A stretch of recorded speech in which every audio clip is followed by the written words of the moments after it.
Hello everyone, it's Jeff. I'm back with another edition of my top 100 list. Sorry for the delay. Thank you for your patience. I've got another video already recorded, which I'll be uploading later on. Today's Thursday.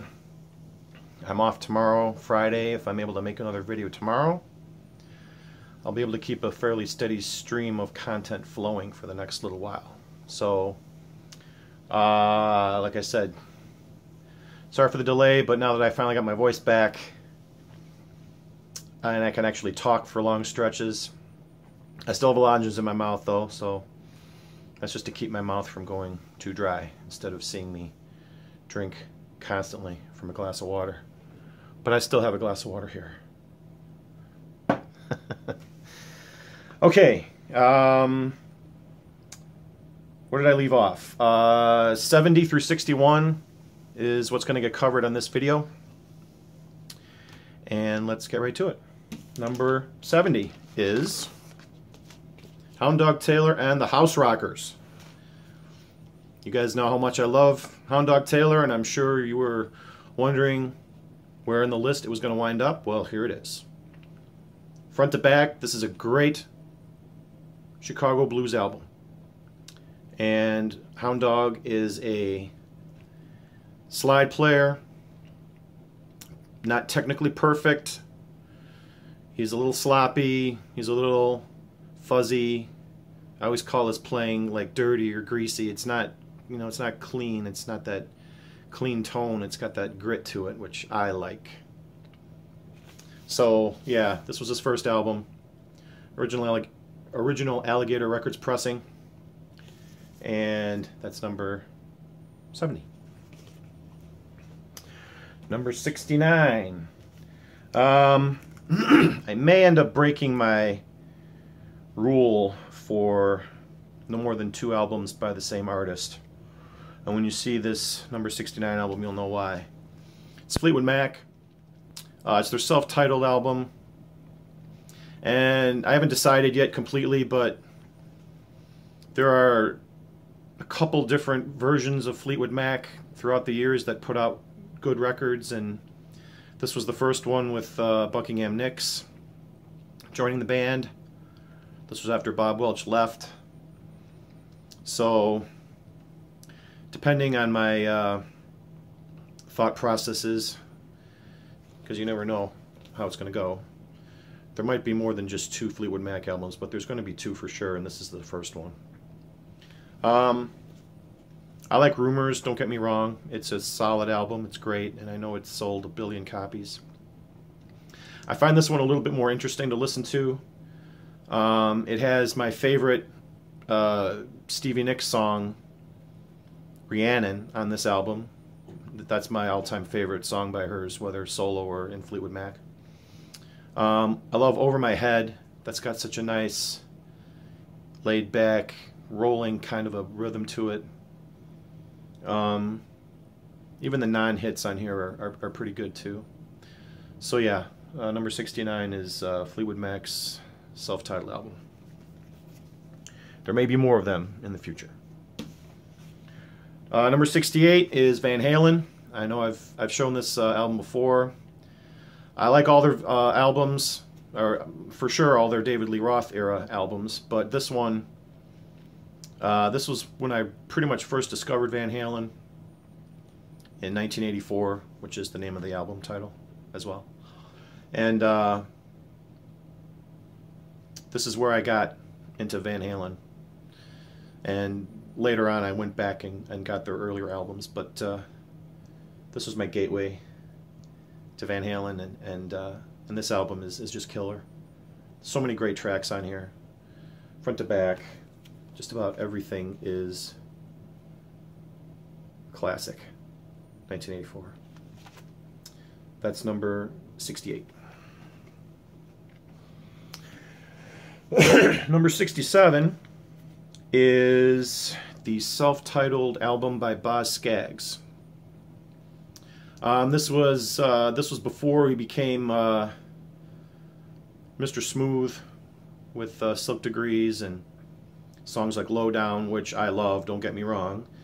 But this is still when Boz Scaggs was kind of working as a blues man a little bit, making like blues, I guess, slash soul type records. Loan Me a Dime is on this one. It's probably one of his most famous songs, and famously played the guitar by Duane Allman. Duane Allman appears on this. But even everything else besides that song is great on this album. Oh, this is a gatefold too. I think I found this at Half Price Books for relatively cheap. Yeah, you can see Duane in his birthday suit there, can't you? Okay. There's the back cover. And Boz Scaggs is a great singer. I really like this stuff too, compared to his later stuff. But this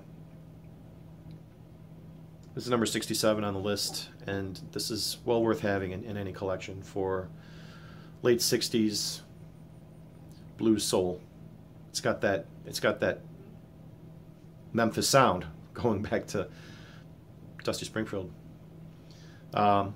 Much more so than on her album. So yeah, Boz Scaggs is number 67. Number 66 is one of my favorite debut albums by any artist. It's the first Pretenders album. Chrissie Hynde is one of my favorite female rock singers, and I don't have very many, but she's got that cool chick vibe going, and she's never lost it. So there's the back cover here. Front to back, this is a super strong debut album.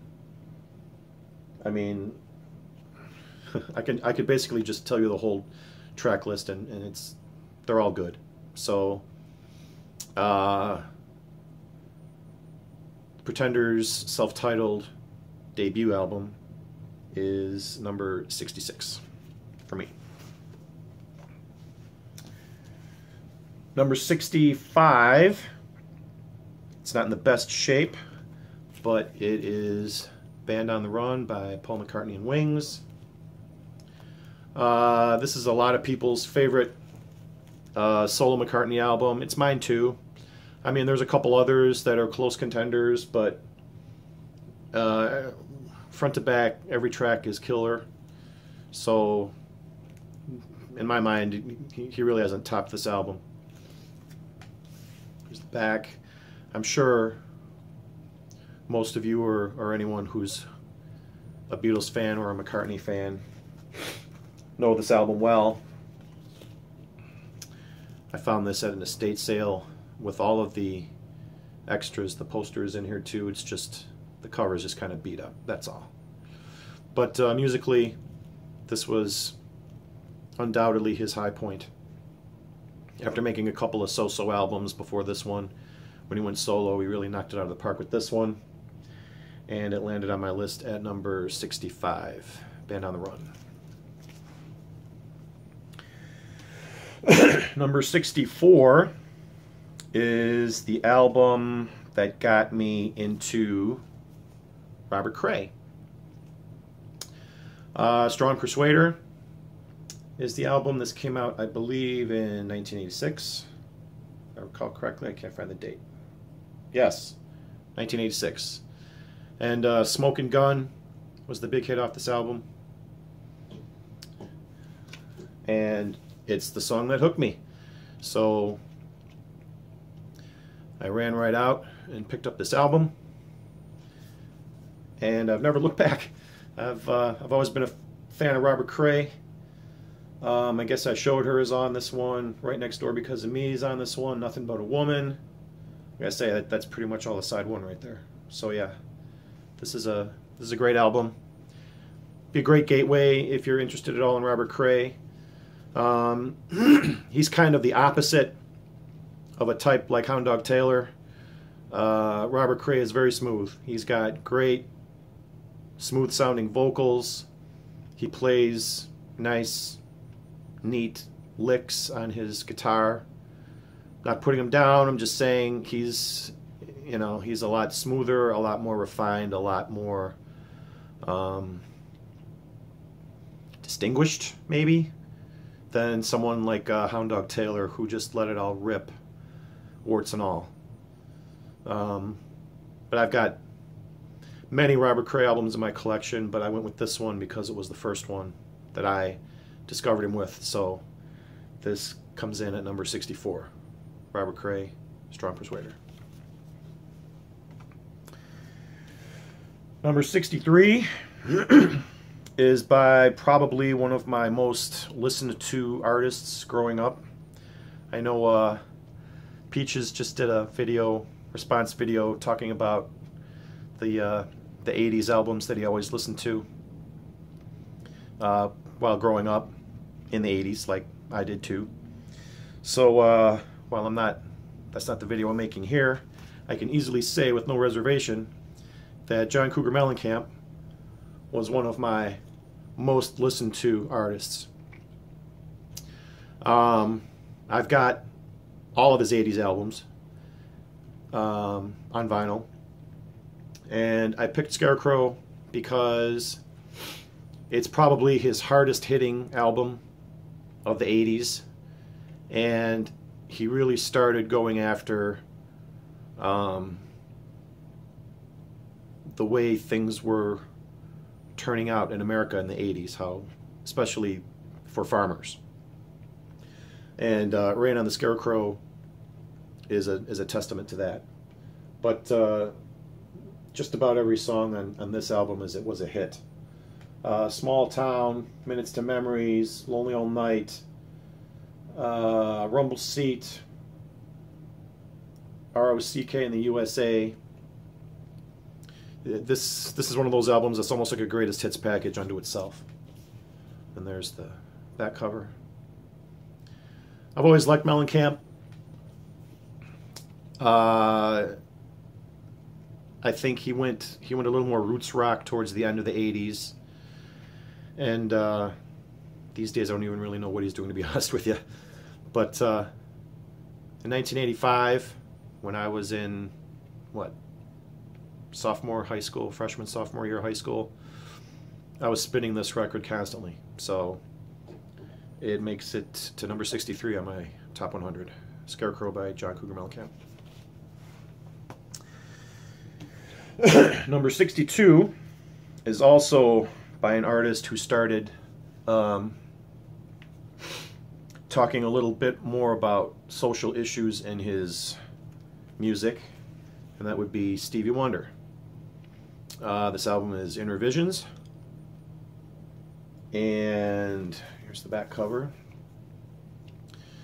There was a great quote that I saw about Stevie Wonder. I think it was in the was it in the program called The 70s? But when they talked about Stevie Wonder and his music in the 70s, Questlove compared it to, he's the drummer for The Roots, he compared it to making shot after shot on the basketball court from half court and just swishing it. Because, and that's a really good analogy, because there's like 5 or 6 albums in a row that Stevie Wonder put out in the 70s, and this is one of them, where it's just damn good. You know, you listen to it and you just shake your head. You're just like, damn, that's just a good album. I mean, I don't really know what else to say. Here's the gatefold. You know, I mean, he played a lot of his own instruments on a lot of these songs. You know, he drummed, he played the drums, he played, you know, the synthesizer and all the keyboards. And he was just on fire during the 70s. He just, there's very few artists that put together a run of albums as high quality as Stevie Wonder did in the 70s. So for me, I just picked, I mean, I could have picked any of them, but this one is I like a little bit more than some of the others. And it's called Inner Visions. It's at number 62. And finally, for today, for this list, is one of my all-time favorite albums. It's number 61. And I'm just going to show it. Frampton Comes Alive. I know this probably gets a lot of knocks because of overexposure, but anytime I put this on, I instantly feel good. And front to back, even though it's a double live album, there's not a dog track on here. And this is a vertical gatefold. Here's the inside, and then here is the big cover opened up with this famous black Gibson guitar.